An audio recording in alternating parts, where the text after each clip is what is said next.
பாலும் தெளிதேனும் பாகும் பருப்பும் இவை நான்கும் கலந்துனக்கு நான் தருவேன் கோலம் செய். துங்கக் கரிமுகத்து தூமணியே நீ எனக்கு சங்கத் தமிழ் ஒன்றும் தா. சிவாய நம.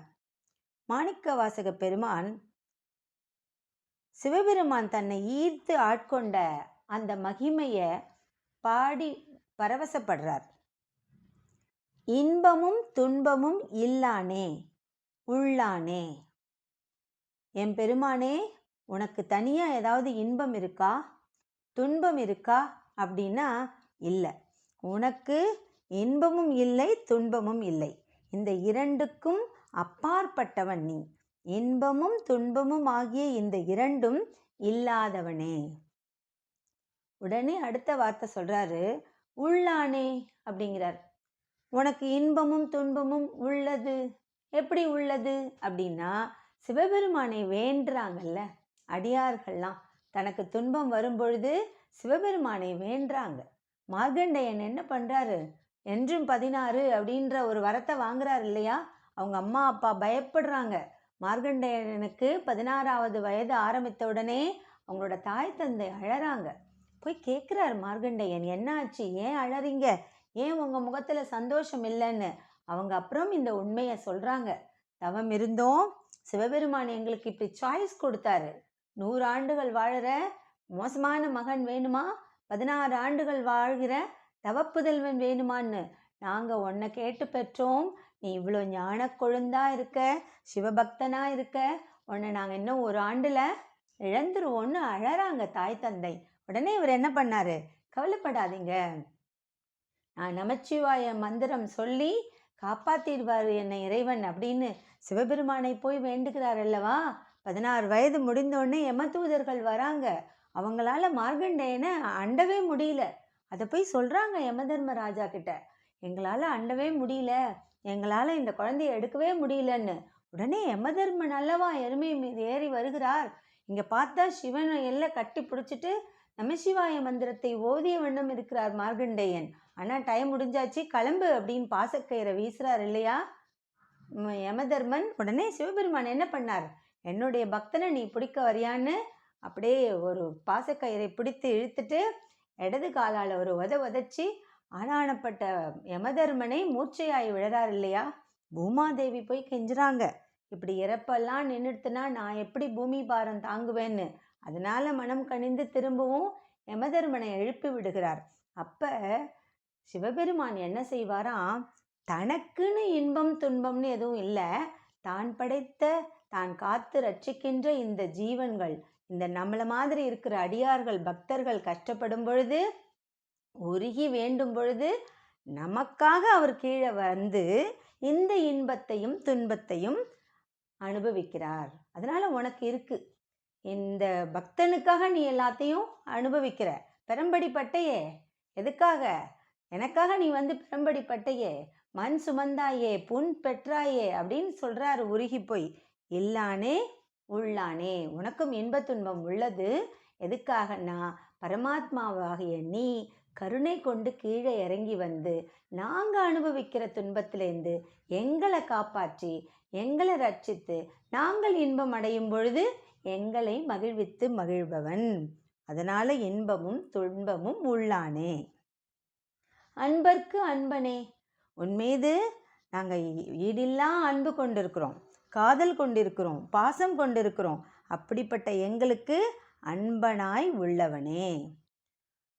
அப்புறம் என்ன சொல்றாரு, யாவையுமாய் அல்லையுமாய், எல்லா பொருள்களுமாய் நீயே இருக்கிறாய்.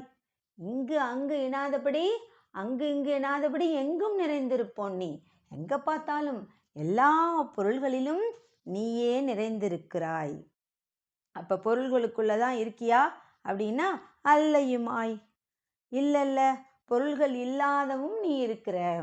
பொருள்கள் உள்ளும் நீயே, வெளியும் நீயே, இருப்பவனும் நீயே, இல்லாதவனும் நீயே.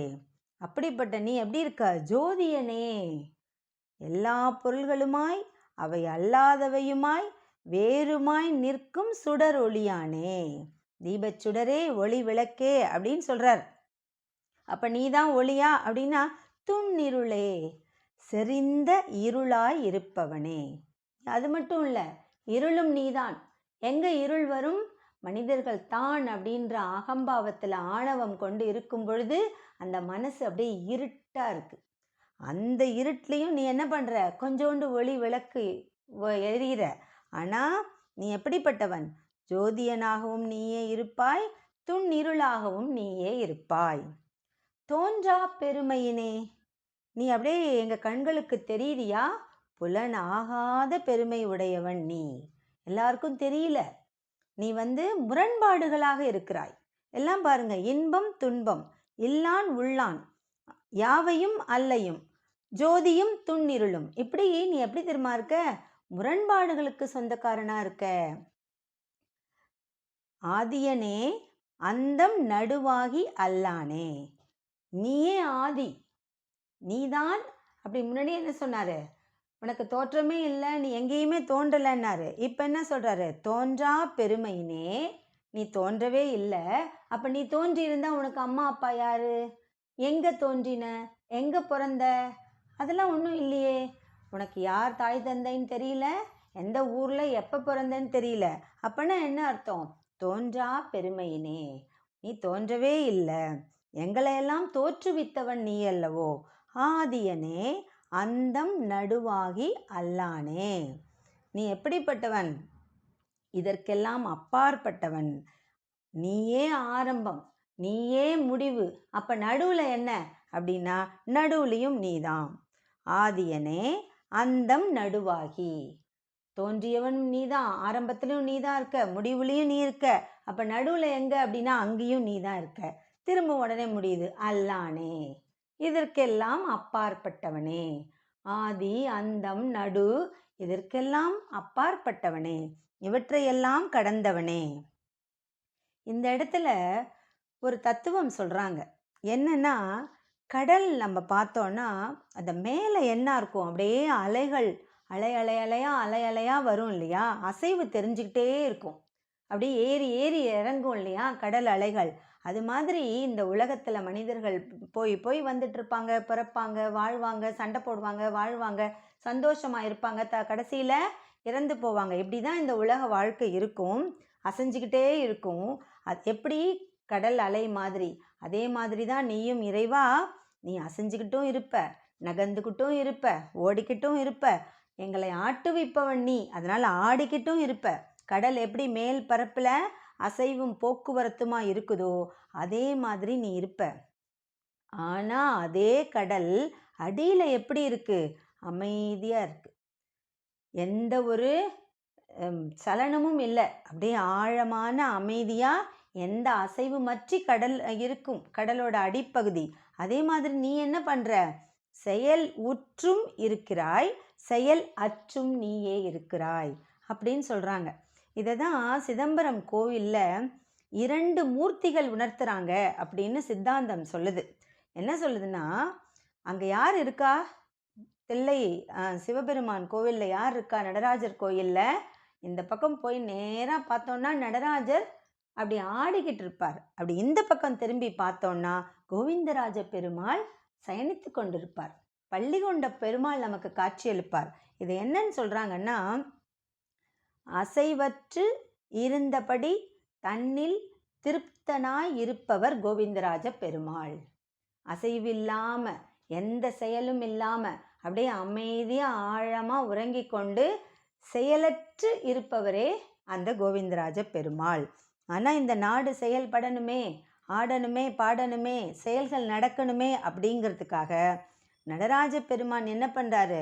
சபாபதியாக தோன்றி நடனமாடி சபை முழுவதையும் இயக்கி கொண்டிருக்கிறார்.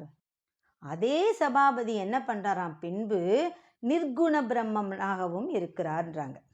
அதாவது நிர்குண பிரம்மம் அப்படிங்கிறது செயலற்றது, அது நம்ம எல்லால எட்டவே முடியாது.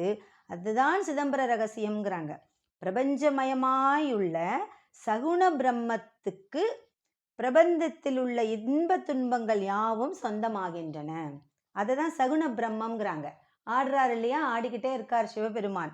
நடன சபாபதி தில்லையில கூத்தனா இருக்காரு. அப்படின்னா என்ன அர்த்தம்னா, இந்த பிரபஞ்சம் முழுதும் ஆக்ஷன் ஓரியன்ட், எங்க பார்த்தாலும் செயல்கள் நடந்துக்கிட்டே இருக்கணும். அந்த இடத்துல அவரு பிரபஞ்சத்தில் உள்ள அனைத்திலும் சகுண பிரம்மமாக காட்சியளிக்கிறார். அவர்தான் நம்ம எல்லாம் இயக்குகிறார்.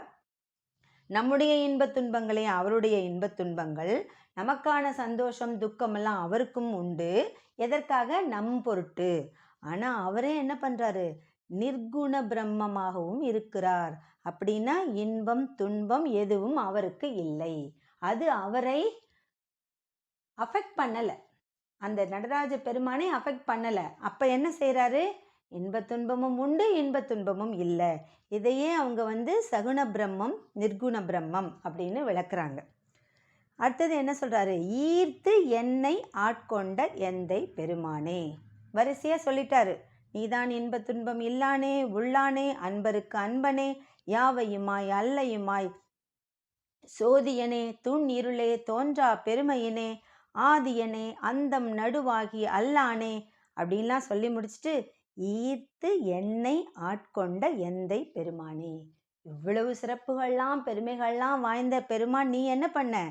என்னை இழுத்துக்கிட்ட நீயே. அப்படி இழுத்து என்னை ஆட்கொண்டாய். எந்தை பெருமானே, உன் கருணை அல்லவோ கருணை அப்படின்னு தம்மை அடிமை கொண்ட தம் தந்தையாகிய பெருமானிடம் மகிழ்ச்சியோட பாடுறார். அப்படிப்பட்ட சிவபெருமானை திருவடிகளை நாமும் வணங்குவோம், நலம் பல பெறுவோம். திருச்சிற்றம்பலம், திருச்சிற்றம்பலம், திருச்சிற்றம்பலம்.